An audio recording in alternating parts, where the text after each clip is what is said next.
सरकार का लद्दाख के लोगों के लिए एक ख़ास मोहब्बत है, एक ख़ास जगह है। एज अ पॉलिसी मेकर और एज एन एडमिनिस्ट्रेटर, पहाड़ी इलाका है और जैसा कि आपने कहा नॉर्थ ईस्ट में मैंने 8 बरस काम किया, वो भी पहाड़ी इलाके थे। लद्दाख में 24 सितंबर को एक अनफॉर्चुनेट इंसिडेंट हुआ। इसको आपने as an unfortunate incident term जो है किया। उस वक़्त मैं तो था नहीं, तो मेरे लिए कहना सही नहीं है। हर एक के विकास के लिए माननीय प्रधानमंत्री की भी यही विज़न है कि सबका साथ सबका विकास, उसी दिशा में हम चलेंगे। कंसर्न्स रेज हुआ था पब्लिक में कि ऐलान 38 की बात करें, लैंड डिजिटाइजेशन की बात करें, इंडस्ट्रियल पॉलिसी की बात करें, तो इस तरह के स्कीम्स को लेकर खदशा रहता है कि पब्लिक कंसल्टेशन की कमी देखा जाता है। देखिए, सेंटर स्कीम्स बनाता है, लोगों की भलाई को सोच के ही बनाता है। मेडिकल कॉलेज जो है वो सैंक्शन किया था, लेकिन अभी फंक्शनल होना बाकी है। देखिए, ये एक प्रोजेक्ट कई देर से लोगों की डिमांड भी रही है। सर, करगिल हॉस्पिटल की स्पेसिफिक बात करें तो करगिल जो इस वक्त का डिस्ट्रिक्ट हॉस्पिटल है वो सिर्फ 100 बेडेड हैं। तो 200 बेडेड डिस्ट्रिक्ट हॉस्पिटल की मांग पिछले कई टाइम से कर रहे हैं। उसमें देखिए, 100 से 200 बेड करने का भी कल मुझसे बात उठाई गई। ये मुझे समझना होगा किस स्टेज पे प्रोजेक्ट है, उसका हम पूरा प्रयास करेंगे ताकि लोगों को सुविधा जो मेडिकल फैसिलिटी यहाँ मिल सके उतनी मिल जाए। सर, मेडिकल कॉलेज के साथ साथ इंजीनियरिंग कॉलेज भी सैंक्शन किया था जो कि इस्टेब्लिश होना था करगिल में, लेकिन इंजीनियरिंग कॉलेज का भी शुरुआत तक भी नहीं हुआ है। क्या कुछ आप कहना चाहेंगे? ये समझता हूँ मैं, अभी इस इशू को मेरे साथ अभी रेज नहीं किया गया, लेकिन आपने कहा है तो मैं ज़रूर इसका आंकलन करूँगा और देखता हूँ किस स्टेज पे है। सर, चूंकि करगिल एयरपोर्ट के बारे में आपने बार बार सुना होगा आपके विजिट के दौरान, तो एक लॉन्ग पेंडिंग डिमांड है। एज ए चीफ सेक्रेटरी इस एयरपोर्ट की इंपॉर्टेंस को प्रोजेक्ट करेंगे गवर्नमेंट ऑफ इंडिया के साथ? काउंसिल है, उनके काउंसलर्स के साथ और जो चीफ एग्जीक्यूटिव हैं उनके साथ भी मेरी बात हुई। पीछे एयर ऑफिसर कमांडिंग जो हैं यहाँ के, उनसे भी मेरी चर्चा हुई।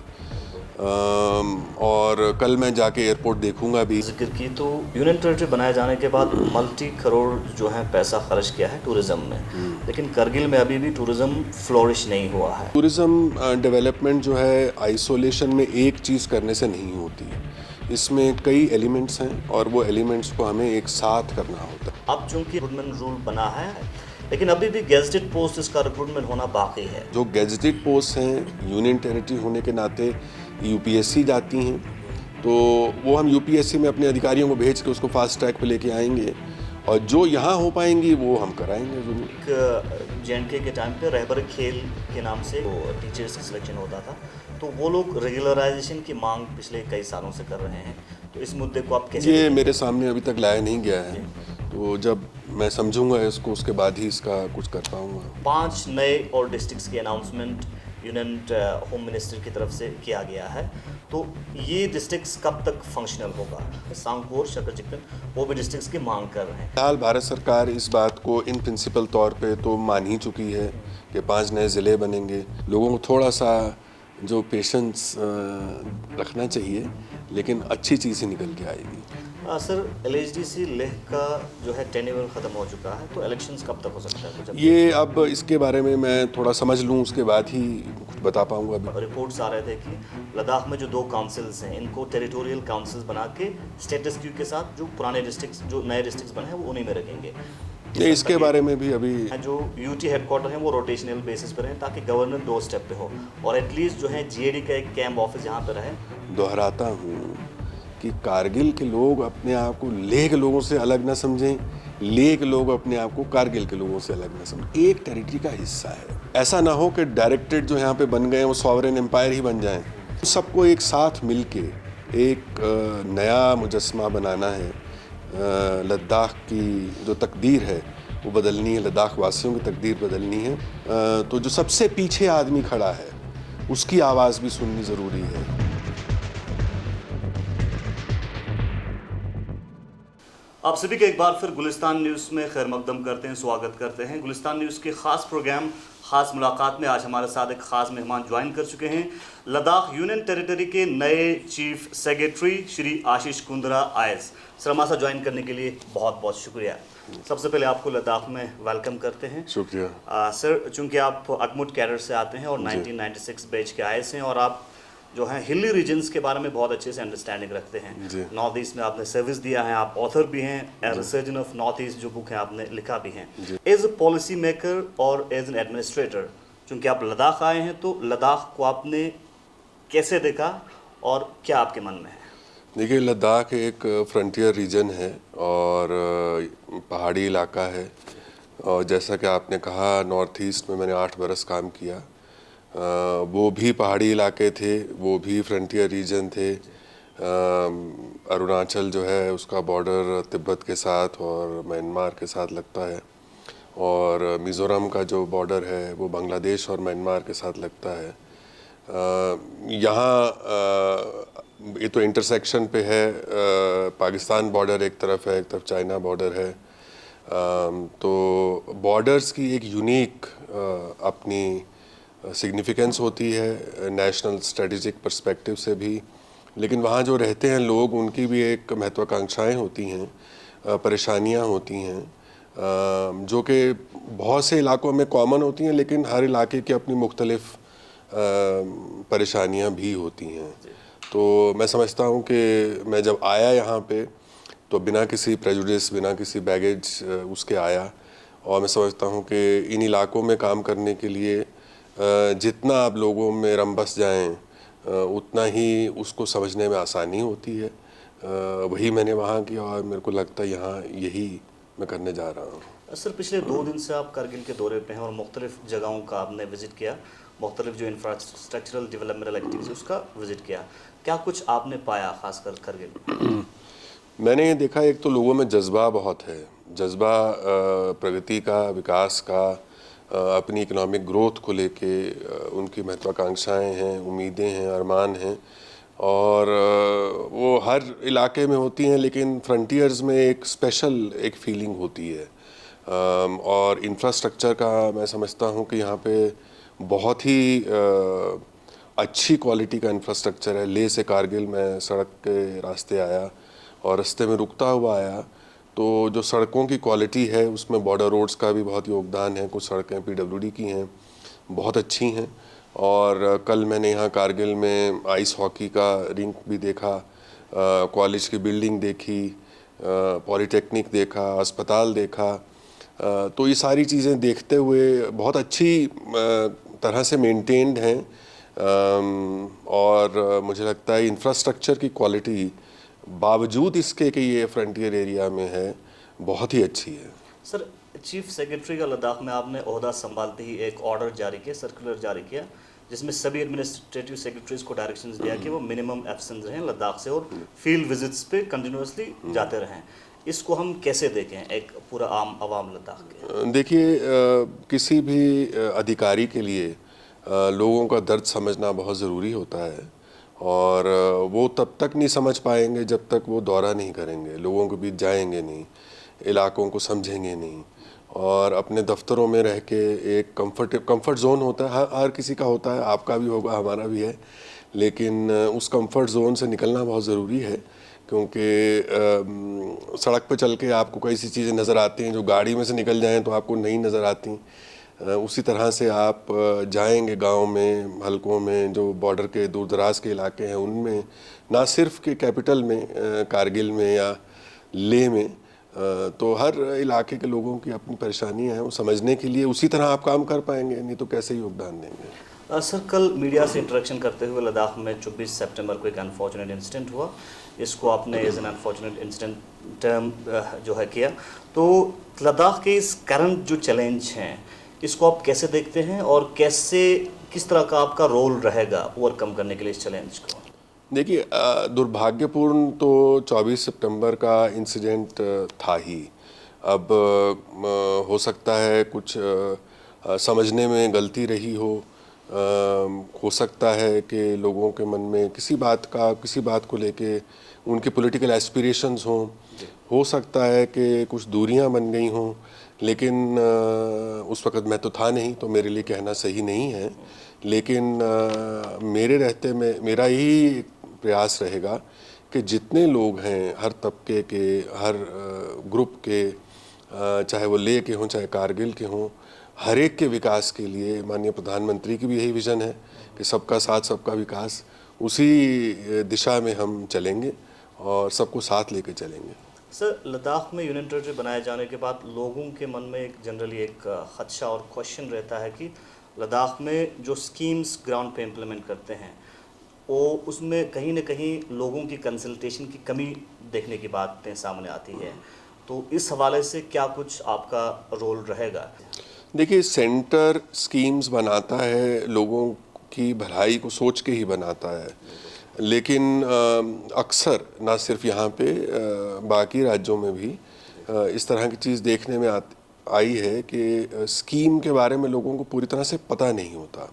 तो कल भी हमने अधिकारियों की जो बैठक करी कारगिल में, हमने यही कहा कि एक आप ऐसा प्लेटफॉर्म बनाइए कि वीडियोस बनाइए छोटे छोटे हर एक स्कीम के बारे में, ताकि लोगों को जानकारी मिले कि वो किस स्कीम से वो क्या लाभ ले सकते हैं। और हाँ, ये भी सही है कि जो यहाँ राज्य में स्कीम बनती है, प्रोजेक्ट बनते हैं, उसमें रायशुमारी ज़रूरी है, लोगों की उनकी शिरकत ज़रूरी है कि वो किस तरह से, उन्हीं के लिए तो बन रही हैं। तो हम ना तो कुछ थोपना चाहते हैं, लेकिन इसीलिए मैं कह रहा हूँ कि लोग जब जाके समझेंगे लोगों को कि वहाँ पे क्या परेशानी है, तो सही स्कीम बनेगी और सही प्रोजेक्ट्स आएंगे। जैसे कुछ इश्यूज कंसर्न्स रेज होता पब्लिक में कि ऐलान 38 की बात करें, लैंड डिजिटाइजेशन की बात करें, इंडस्ट्रियल पॉलिसी की बात करें, तो इस तरह के स्कीम्स को लेकर खदशा रहता है कि पब्लिक कंसल्टेशन की कमी देखा जाता है। देखिए, लैंड डिजिटाइजेशन पूरे देश भर में हुआ है और ये मैं समझता हूँ अच्छा कदम है, और इसमें कोई किसी को गलत फहमी नहीं पालनी चाहिए। डिजिटाइजेशन का मतलब ये है कि लैंड रिकॉर्ड जो आजकल पटवारी के बस्ते में बंद है, उसको आप खुला कर दें, उसको डिजिटाइज करके बता दें। लोग अपनी फ़र्द की कॉपी लेना चाहते हैं तो वो धक्के खाते हैं पटवारी के पास, नायब तहसीलदार के पास, हर जगह होता है, यहाँ ही नहीं होता। तो उसको एक पारदर्शी तरीके से करने के लिए ऐसी पहल की गई। हो सकता है लोगों के मन में वैसे गलतफहमी आ गई हो कि पता नहीं किस लिए करने जा रहे हैं, लेकिन ऐसी गलतफहमी पालनी नहीं चाहिए। तो और अगर है भी तो पूछ लेना चाहिए कि आप क्यों कर रहे हैं। लेकिन ये प्रगतिशील कदम है और मैं समझता हूँ सबको उसमें समर्थन देना चाहिए। लेह में तो काफ़ी हद तक उसका सर्वे हो चुका। बाकी ठीक है, लैंड रिलेटेड कई इश्यूज हैं और अभी तो हाल में मुझे 12 ही दिन हुए हैं, तो समझने में थोड़ा वक्त लगेगा। एक बार समझ लूँ। लोगों ने जाहिर भी किया है कि कुछ परेशानियां रही हैं कुछ मुद्दों को लेके, उसको सुलझाएंगे धीरे धीरे लोगों के साथ बैठ के। सर, लद्दाख के अंदर पिछले कुछ 1-2 साल पहले मेडिकल कॉलेज जो है वो सैंक्शन किया था, लेकिन अभी फंक्शनल होना बाकी है। इस वजह से जो है रिक्रूटमेंट में कहीं ना कहीं खलल आ रहे हैं और जो मेडिकल जो फैसिलिटीज़ हैं उसमें अपग्रेड होने में कहीं ना कहीं ऑब्स्टेकल देखने को मिल रहा है। क्या आपका कोशिश रहेगा? देखिए, ये एक प्रोजेक्ट कई देर से लोगों की डिमांड भी रही है और मेरा पूरा ये प्रयास रहेगा कि केंद्र सरकार से मिलके यहाँ पे जल्द से जल्द मेडिकल कॉलेज बन जाए।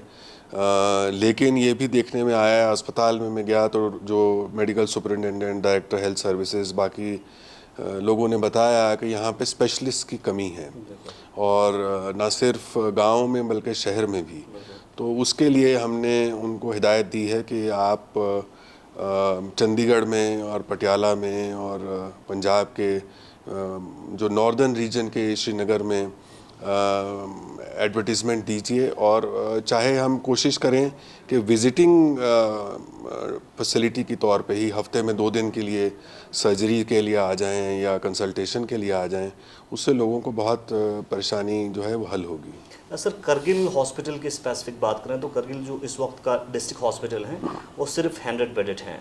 तो 200 बेडेड डिस्ट्रिक्ट हॉस्पिटल की मांग पिछले कई टाइम से कर रहे हैं। उस वजह से मैन पावर और डॉक्टर्स की भी शॉर्टेज है और साथ ही साथ एक और डिमांड पिछले कई सालों से कर रहे हैं और फाइल भी शायद इस वक्त मिनिस्ट्री में ही है। मिनी एम्स की डिमांड जो है करगिल में क्या है, चूँकि लेह के अंदर मेडिकल कॉलेज ऑलरेडी सैंक्शन हुआ है। तो इस पर आपका क्या रोल रहेगा? देखिए, 100 से 200 बेड करने का भी कल मुझसे बात उठाई गई।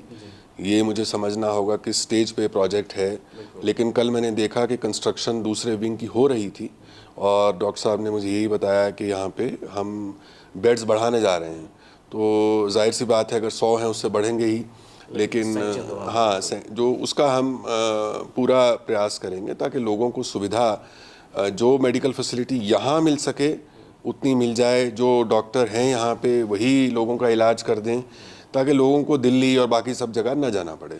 सर, चूँकि लद्दाख बॉर्डर रीजन है और ख़ासकर स्पेसिफिक करगिल जो है फ्रंटियर रीजन में आता है, मेन टाउन, तो इसको मद्देनज़र रखते हुए और इस पिछले सालों के हालात को मद्देनज़र रखते हुए अंडरग्राउंड ओटी कम्प्लेक्स की भी डिमांड किया है, जो कि बहुत ही एक अहम चीज़ है। तो इस पर आपका क्या रोल रहेगा?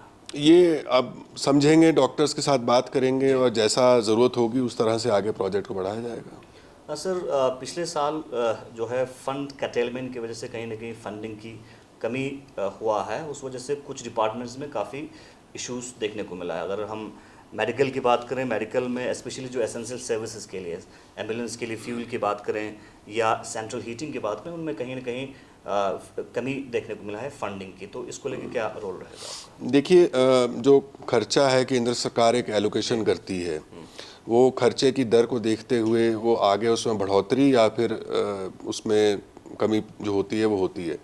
तो मुझे लगता है कि खर्चे की पेस अगर कांस्टेंट रहेगी, उसमें कोई वजह नहीं है कि केंद्र सरकार इसमें कोई कमी करे। केंद्र सरकार का लद्दाख के लोगों के लिए एक ख़ास मोहब्बत है, एक ख़ास जगह है, देशभक्त लोग हैं और एकदम फ्रंटियर पे बैठे हैं, तो क्यों नहीं उनके लिए पैसे मुहैया कराएंगे। लेकिन मुझे लगता है इसके साथ ही साथ हमको ये भी सोचना होगा कि किस तरह से इंटरनल सोर्सेज ऑफ रेवेन्यू को भी बढ़ावा दिया जाए, ताकि हम खुद के भी कोई ऐसे ज़रिए निकालें कि रिसोर्सेज बढ़ें। सर, मेडिकल कॉलेज के साथ साथ इंजीनियरिंग कॉलेज भी सैंक्शन किया था, जो कि इस्टेब्लिश होना था करगिल में, लेकिन इंजीनियरिंग कॉलेज का भी शुरुआत तक भी नहीं हुआ है। क्या कुछ आप कहना चाहेंगे? ये समझता हूँ मैं, अभी इस इशू को मेरे साथ अभी रेज नहीं किया गया, लेकिन आपने कहा है तो मैं ज़रूर इसका आंकलन करूँगा और देखता हूँ किस स्टेज पे है। सर, चूंकि करगिल एयरपोर्ट के बारे में आपने बार बार सुना होगा आपके विजिट के दौरान, तो एक लॉन्ग पेंडिंग डिमांड है, कई सरकारें आया भी और चला भी गया है। तो क्या कुछ आप एज ए चीफ सेक्रेटरी इस एयरपोर्ट की इम्पोर्टेंस को प्रोजेक्ट करेंगे गवर्नमेंट ऑफ इंडिया के साथ? देखिए, कल जो यहाँ पे कारगिल की काउंसिल है उनके काउंसलर्स के साथ और जो चीफ एग्जीक्यूटिव हैं उनके साथ भी मेरी बात हुई। पीछे एयर ऑफिसर कमांडिंग जो हैं यहाँ के, उनसे भी मेरी चर्चा हुई। और कल मैं जाके एयरपोर्ट देखूंगा भी। मुझे अभी तक जो जानकारी प्राप्त है उससे ये समझ में आया है कि एयरपोर्ट अथॉरिटी ने किसी स्टेज पे एयरपोर्ट बनाया था, लेकिन कमर्शियल रीजंस की वजह से वहाँ पे जहाज़ अभी नहीं आ पाए हैं। लेकिन एयरफोर्स वाले इसको और सुदृढ़ बनाने के लिए खर्चा करके उसको एक्सपेंड करके, जिस तरह से लेह का एयरपोर्ट है या श्रीनगर का एयरपोर्ट है, जो कि दोनों काम आता है, क्योंकि यहाँ डिफेंस फोर्सेस भी हैं, उनको भी ज़रूरत रहती है और लोगों को भी रहती है, तो दोनों काम हो जाएं, इसके लिए एक मसौदा हम बनाएंगे। तो अभी कल जाकर के मैं उसको देख लेता हूँ, फिर जब केंद्र सरकार में जाऊँगा दिल्ली तो होम मिनिस्ट्री में इसकी चर्चा करूँगा और देखते हैं इसका क्या हल निकलता है। सर, लद्दाख यूनियन टेरिटरी बनाए जाने के बाद इंफ्रास्ट्रक्चरल लेवल पे बड़े पैमाने पे लार्जर लेवल पे काम हुआ है, लेकिन कमी लाइवलीहुड जो सस्टेनेबल डेवलपमेंट है उसमें कमी देखने को मिल रहा है। तो जनरली लोगों के ज़रिए से इनकम को जनरेट करने के लिए, लाइवलीहुड को बढ़ाने के लिए, लद्दाख खुद की इकोनॉमी को बढ़ाने के लिए क्या कोशिश रहेगा यूटी एडमिनिस्ट्रेशन? देखिए, ये एक विडंबना है कि विकास हुआ, इंफ्रास्ट्रक्चर हुआ, रोज़गार, क्योंकि यहाँ के जो युवा लोग हैं उनकी महत्वाकांक्षा है कि हम भी बढ़ें, हम भी अपनी इकोनॉमिक ग्रोथ देखें। लेकिन इसमें हमको ये भी सोचना है कि केवल सरकार पे निर्भर रहना भी एक सही नहीं है। आफ्टर ऑल सरकार कितनी रोज़गार मुहैया करा सकते हैं, कोई अनलिमिटेड वो तो है नहीं कि सभी लोग सरकारी नौकरी करने लगें। तो हमको ये सोचना है कि प्राइवेट एम्प्लॉयमेंट किस तरह से बढ़ सकती है, और युवा लोगों को हमें ये सिखाना है उनके साथ बैठ के कि rather than being job seekers, how they can become job creators. और इसके लिए हम स्टार्टअप इंडिया एक सेटअप है भारत सरकार का, उनके साथ मिल के बहुत जल्द यहाँ पे स्टार्टअप्स को बढ़ावा देने के लिए एक नई स्कीम लेके आने वाले हैं। और जो सेक्टर्स सस्टेनेबल डेवलपमेंट के इकोनॉमिक सेक्टर्स हैं, क्योंकि यहाँ पे फ्रेजाइल इकोलॉजी भी है, उसको भी ध्यान में रखना है। तो जो इकोनॉमिक सेक्टर्स ऐसे हैं जो लद्दाख के वातावरण से के अनुकूल हैं, उनके साथ ही हम उनको बढ़ावा देंगे। और मुझे विश्वास है कि बड़े प्रगतिशील युवा हैं यहाँ के, और वो ज़रूर उन चीज़ों का फ़ायदा उठा के खुद ही रोज़गार खुद सृजन करेंगे, बतौर इसके कि रोज़गार मांगें। जी सर, टूरिज़्म को लेके क्या कुछ आप कहना चाहेंगे लद्दाख में? चूँकि लद्दाख टूरिज़्म के मैप पे हैं, तो टूरिज़्म के अपग्रेडेशन को लेके आपका क्या रोल रहेगा? देखिए, बहुत ही ये खूबसूरत इलाका है। मैंने तो दुनिया भर के बहुत देश घूमे हैं, और जो सबसे खूबसूरत देश माने जाते हैं दुनिया के, स्विट्ज़रलैंड और ये सब, जहाँ पे कुदरत का करिश्मा जिसको कहते हैं, लेकिन उससे भी ज़्यादा खूबसूरत यहाँ की मैंने खूबसूरती देखी। पहाड़ों की एक अपनी अलग रंगत है। आप वहाँ से चलते चले आइए, रंग बदलते हैं पहाड़, मैंने तो आज तक देखे नहीं। और फिर सडनली कारगिल आ जाइए तो बर्फीले पहाड़ शुरू हो जाते हैं। तो nature tourism, adventure tourism, spiritual tourism, wild life tourism, ये सब के लिए यहाँ पे बहुत चीज़ें मुहैया हैं। अब आप लेह की बात करें तो वहाँ बुद्धिस्ट स्पिरिचुअल टूरिज़्म की बहुत वो है। कारगिल की बात करें तो एक सर्टन इंटरेक्शन और कोलैबोरेशन ईरान के साथ ताल्लुकात भी रहे हैं, तो वहाँ से भी यहाँ पे लोग, जाहिर सी बात है, संपर्क होगा, आते रहे होंगे। उसको हम कैसे बढ़ावा दें, लेकिन लेह और कारगिल में जो दूरी है उसको भी हमें किसी न किसी तरीके से, दिलों की दूरी है या वैसी दूरी है हमें नहीं मालूम, उसको भी हमें कम करना होगा। क्योंकि जो टूरिस्ट ले आते हैं, हम ये चाहते हैं कि वो कारगिल भी आएँ, मुश्को वैली भी देखें, सब जो इतने खूबसूरत इलाके हैं यहाँ के देखें। नहीं तो केवल हमें सोचें कि श्रीनगर से ही टूरिस्ट यहाँ आएंगे, वो भी ठीक नहीं है, और लेह के टूरिस्ट लेह में ही रह जाएंगे, वो भी ठीक नहीं है। तो मिलजुल के जब काम करें, हर किसी की ग्रोथ में सबका फ़ायदा है। लद्दाख को हमें एक साथ आगे बढ़ाना है, ना लेह को ना कारगिल को अलग अलग, एक साथ बढ़ाना है। सर, चूंकि आपने लेह करगिल की जिक्र की, तो यूनियन टेरिटरी बनाए जाने के बाद मल्टी करोड़ जो है पैसा खर्च किया है टूरिज़्म में, लेकिन करगिल में अभी भी टूरिज़्म फ्लोरिश नहीं हुआ है। चूंकि करगिल की अगर हम बात करें तो सुरु वैली बहुत फेमस है, ज़ांस्कार वैली है, आपका द्रास रीजन है, बटालिक सेक्टर है, बॉर्डर टूरिज़्म, एडवेंचर टूरिज़्म के लिए बहुत ही बड़ा स्पेस रखता है। तो क्या कुछ आप कहेंगे? देखिए, टूरिज़्म डेवलपमेंट जो है आइसोलेशन में एक चीज़ करने से नहीं होती। इसमें कई एलिमेंट्स हैं और वो एलिमेंट्स को हमें एक साथ करना होता है। कभी कभी क्या होता है कि आप बहुत खूबसूरत इलाके में एक होटल बना दें, लेकिन वहाँ सड़क नहीं है। अगर आप पैराग्लाइडिंग की फैसिलिटी बना दें, लेकिन होटल नहीं है। तो आपको सब चीज़ों को साथ में करना है, जैसे बाकी बाहर के देशों में होता है। उसके साथ ही साथ ब्रांड लद्दाख जो है, वो हमें देश भर के लोगों को और दुनिया भर के लोगों में दिखानी है कि लद्दाख है क्या। तो सर, साथ ही साथ मैं थोड़ा सा रिक्रूटमेंट्स के ऊपर आपसे बात करना चाहूँगा। यूनियन टेरिटरी बनाए जाने के बाद जो है काफ़ी लंबे अरसे तक जो है रिक्रूटमेंट से हमें रुकावट देखने को मिली, क्योंकि पॉलिसीज़ और रिक्रूटमेंट आरआर्स नहीं बना। अब चूँकि रिक्रूटमेंट रूल बना है और इसके बाद सेंट्रल यूनियन गवर्नमेंट की तरफ से, एमएचए की तरफ से लद्दाख को डोमिसाइल भी दिया है और 85% रिजर्वेशन भी दिया है, लेकिन अभी भी गेजेटेड पोस्ट इसका रिक्रूटमेंट होना बाकी है। क्या कुछ आपका रोल रहेगा जल्द से जल्द गेजेटेड पोस्ट का रिक्रूटमेंट होने के लिए? और साथ ही साथ जो यूनियन टेरिटरी लेवल पे जो डिविजनल कार्डर होते हैं, उनका ग्रेजुएशन लेवल के एग्जाम्स भी होना बाकी है, तो क्या एश्योरेंस आप युवाओं को देना चाहेंगे? देखिए, जहाँ तक रोज़गार का सवाल है, मैंने पहले भी कहा और दोबारा कह देता हूँ कि हमारे लिए बहुत ही अहम मुद्दा है रिक्रूटमेंट रूल्स, क्योंकि यहाँ के लोगों की ख़ास डिमांड थी। एक उसमें अमेंडमेंट हुआ, नए रिक्रूटमेंट रूल बने नए सिरे से, उसको वक्त लगता है, तो ये सबको समझना भी चाहिए। और मेरे ख्याल में वो चीज़ अब हो चुकी है, तो अब हमें केवल उसको अंजाम पे लेके जाना है। जो गेजेटेड पोस्ट हैं, यूनियन टेरिटरी होने के नाते यूपीएससी जाती हैं, तो वो हम यूपीएससी में अपने अधिकारियों को भेज के उसको फास्ट ट्रैक पे लेके आएंगे, और जो यहाँ हो पाएंगी वो हम कराएंगे ज़रूर।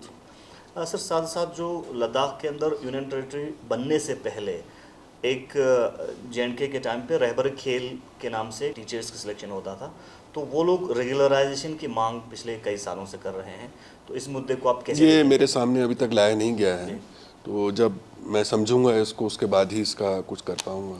लद्दाख में अभी तो 2 डिस्ट्रिक्ट्स हैं, लेकिन 5 नए और डिस्ट्रिक्ट्स की अनाउंसमेंट यूनियन होम मिनिस्टर की तरफ से किया गया है।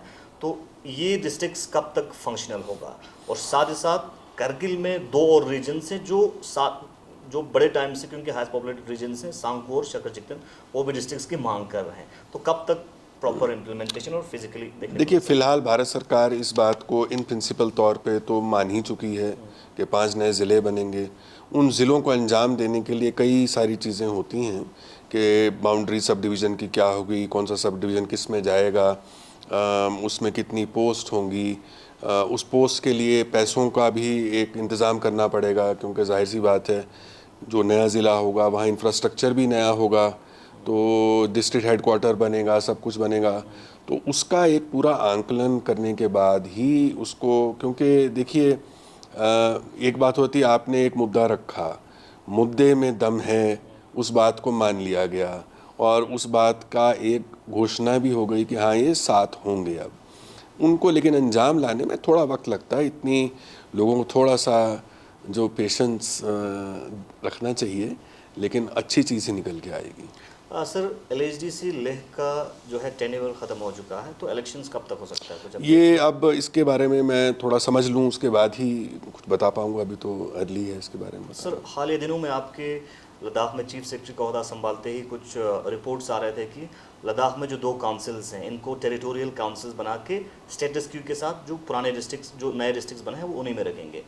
नहीं, इसके बारे में भी अभी कोई कॉन्क्रीट चर्चा मेरे साथ नहीं हुई है, तो मैं इसके बारे में नहीं कह सकता हूँ। सर, चूँकि लद्दाख यूनियन टेरिटरी बना है, करगिल के लोगों की डिमांड है कि करगिल में भी जो यूटी हेडक्वार्टर हैं वो रोटेशनल बेसिस पर रहें, ताकि गवर्नर 2 स्टेप पे हो, और एटलीस्ट जो है जीएडी का एक कैंप ऑफिस यहाँ पे रहे, ताकि जो द्रास से लेह जाने में या परकाचिक से लेह जाने में जो दूरी होता है उसमें कमी हो और पब्लिक सेंट्रिक एक वो रहे। देखिए, मैं समझता हूँ अब बिल्कुल सर्दी का पीक समय है और कारगिल और ले का जो दूरी है वो मेरे ख्याल 3.5 घंटे में आप कर सकते हैं।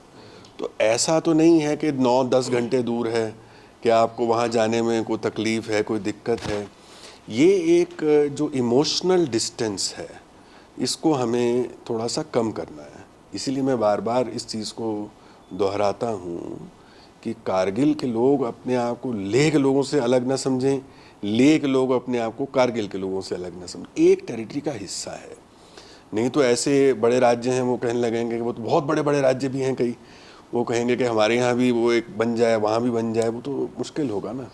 लेकिन फ़िलहाल मेरे ख्याल डायरेक्टरेट बहुत से यहाँ पे हैं और कुछ डिवाइडेड हैं। लेकिन कल मैंने अधिकारियों के साथ यही कहा कि ऐसा ना हो कि डायरेक्टरेट जो यहाँ पे बन गए हैं वो सॉवरेन एम्पायर ही बन जाएं, कि वो अपने आप को सोचने लगे कि हम तो अलग ही चल रहे हैं। तो उसको जो एक यूनिफाइड अप्रोच है डायरेक्टरेट और सेक्रेटेरिएट की, वो रहनी चाहिए, ताकि पूरी टेरिटरी का ही ध्यान रखा जाए। वो पता लगा कि वो जो डायरेक्टरेट ले में है वो ले के बारे में सोच रहे हैं, जो डायरेक्टरेट यहाँ है वो सोच रहे हैं हम कारगिल के बारे में सोच रहे हैं। तो एक पूरी टेरिटरी के बारे में सोचना बहुत ज़रूरी है। सर, आखिर पे आप लद्दाख के लोगों के इश्यूज़ को कैसे सुनेंगे और क्या मैसेज आप लद्दाख वासियों तक को देना चाहेंगे? देखिए, मैं तो सिर्फ इतना कहना चाहूँगा कि मेरे लिए अभी 15 ही दिन हुए हैं यहाँ आए को। इन्हीं 15 दिनों में जो मुझे देखने को, सुनने को, समझने को मिला, बहुत ही अच्छे और खुशमिजाज लोग हैं, शांति पसंद लोग हैं, प्रगतिशील लोग हैं, और एक उनमें जज्बा है कि हम अपने आप को नेशनल मैप पे दिखाएं कि हम भी हैं। तो अब JNK से अलग हुए, यूनियन टेरिटरी बने, जाहिर सी बात है कोई एक को बात रही होगी उनके दिलों में कि हम कुछ करना चाहते हैं, कुछ पाना चाहते हैं। और एक यूनिक टेरिटरी इसलिए भी है क्योंकि आर्मी की प्रेजेंस भी है, BRO की प्रेजेंस भी है, ITBP भी है। हम सबको एक साथ मिलके एक नया मुजस्मा बनाना है, एक नया रुख देना है। लद्दाख की जो तकदीर है वो बदलनी है, लद्दाख वासियों की तकदीर बदलनी है। उसके लिए सबका साथ चाहिए, तो ना कोई पीछे रह जाए, ऐसा ना कोई आदमी आगे निकल जाए। तो जो सबसे पीछे आदमी खड़ा है उसकी आवाज़ भी सुननी ज़रूरी है। जो एकदम बॉर्डर पे बैठा है, पता नहीं कितने जाड़े में बैठता होगा, और कैसे अपनी या तो भेड़ें चरा रहा है या कुछ कर रहा है, उनकी तकदीर बदलनी चाहिए। ये ना हो कि केवल डिस्ट्रिक्ट वालों की तकदीर बदल जाए और वो पीछे रह जाएं। तो सबका विकास होना चाहिए। बहुत बहुत शुक्रिया सर। शुक्रिया। लद्दाख की तकदीर बदलनी है, लद्दाख वासियों की तकदीर बदलनी है। हमारे साथ यूनियन टेरिटरी लद्दाख के नए chief secretary Ashish Kundra sir Gulistan news के खास प्रोग्राम खास मुलाकात में आपके साथ रूबरू थे। आप देखते रहे गुलिस्तान न्यूज़, पल पल के अपडेट्स के लिए। Thank you.